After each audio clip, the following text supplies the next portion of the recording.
ദാദാസാഹിബ് ഫാൽക്കെ പുരസ്കാരം നേടിയ മോഹൻലാലിന് അഭിനന്ദന പ്രവാഹം. നിർമ്മാതാവ് ആന്റണി പെരുമ്പാവൂർ, സംവിധായകൻ തരുൺ മൂർത്തി എന്നിവരുടെ പ്രതികരണങ്ങളിലേക്ക്. തീർച്ചയായിട്ടും അതെ. മലയാള സിനിമ, മലയാളികൾ എല്ലാവരും ഏറ്റവും കൂടുതൽ നെഞ്ചിലേറ്റുന്ന, ആരാധിക്കുന്ന, സ്നേഹിക്കുന്ന, കുടുംബത്തിലെ ഒരാളെപ്പോലെ വിചാരിക്കുന്ന ഒരാളാണ് മോഹൻലാൽ സാർ. കാര്യം ഞാനത് അടുത്തു നിന്ന് മനസ്സിലാക്കിയ ആളാണ്. ആ സന്തോഷത്തിൻ്റെ കൂടെ യാത്ര ചെയ്യുന്ന ഒരാളാണ്. അതുകൊണ്ട് തന്നെ പറയുന്നു, ഇത് മലയാളിക്കുള്ള അംഗീകാരമാണ്, മലയാള സിനിമയ്ക്കുള്ള അംഗീകാരമാണ്. ആ അംഗീകാരത്തിനെ കൂടെ ചേർന്ന് നിൽക്കുന്ന ആളെന്നുള്ള നിലയിൽ ഏറ്റവും കൂടുതൽ ഞാൻ വളരെ സ്നേഹത്തോടെ കാണുന്നു, അതിയായ സന്തോഷത്തോടെ കാണുന്നു.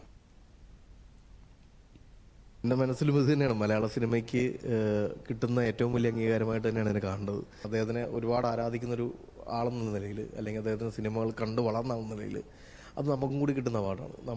നമ്മളുടെ തീരുമാനങ്ങൾ, നമ്മുടെ കാഴ്ചകളൊക്കെ ശരിയാണെന്ന് കൂടി പറയുന്നൊരു അവാർഡാണ്. അങ്ങനെയാണ് കാണുന്നത്. അദ്ദേഹം പാസ്റ്റിൽ അദ്ദേഹത്തെ വളർത്തിയ ആളുകൾ, കൂടെ ഉണ്ടായിരുന്ന ആളുകൾ, കൂടെ അഭിനയിച്ച ആളുകൾ, സംവിധായകർ, റൈറ്റേഴ്സിനെയൊക്കെ ഓർക്കുന്നത്, അത് ഞാൻ പറഞ്ഞു കേവലം ഒരു ഫേസ്ബുക്ക് പോസ്റ്റിലോ അല്ലെങ്കിൽ ഇൻസ്റ്റാഗ്രാം പോസ്റ്റിലോ ഒന്നുമല്ല. ഉള്ളിൽ കൊണ്ടു നടക്കുന്നത്, അത് മെമ്മറീസ് ജീവിക്കുന്ന ഒരാളാണ്. അത് നമുക്ക് എപ്പോഴും ഫീൽ ചെയ്തിട്ടുണ്ട്.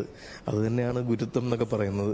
ഗുരുത്വം അതൊക്കെ ഇപ്പോഴത്തെ രീതിയിൽ ചിലപ്പോൾ പക്ഷേ ഓൾഡ് ഫാഷൻ വാക്കുകളായിരിക്കും. പക്ഷേ ഞാൻ പറഞ്ഞില്ലേ, എന്നെ സംബന്ധിച്ചാൽ മോഹൻലാൽ എന്ന് പറയുന്നൊരു ഇൻസ്റ്റിറ്റ്യൂഷനാണ്. അത് അഭിനയത്തിൽ മാത്രമല്ല, നമ്മളൊരു സിനിമേനെ എങ്ങനെ അപ്രോച്ച് ചെയ്യണം, എങ്ങനെ അതിന് പ്രൊഫഷണലിസം എന്താണ്, സിംപ്ലിസിറ്റി, ഈ ഗുരുത്വം എന്താണ്, എത്ര ഹൈ മൊമെൻറ്റുകളിലും എങ്ങനെയാണ് നിൽക്കേണ്ടത് എന്നൊക്കെ പറയാം. അത് ഇരുത്തി ക്ലാസ് എടുക്കുകയൊന്നുമല്ല. ഇതിപ്പം ഇവിടെ വെച്ച് ഇപ്പം കണ്ടപ്പോൾ കാണിച്ചാലേ നമ്മളോടൊക്കെ സംസാരിച്ച വാക്കുകളിൽ നിന്ന് മനസ്സിലാകുന്നതാണെന്നില്ല. ഫോർ മീ ലാൽ സാർ ഇത് അർഹിക്കുന്നു. അത്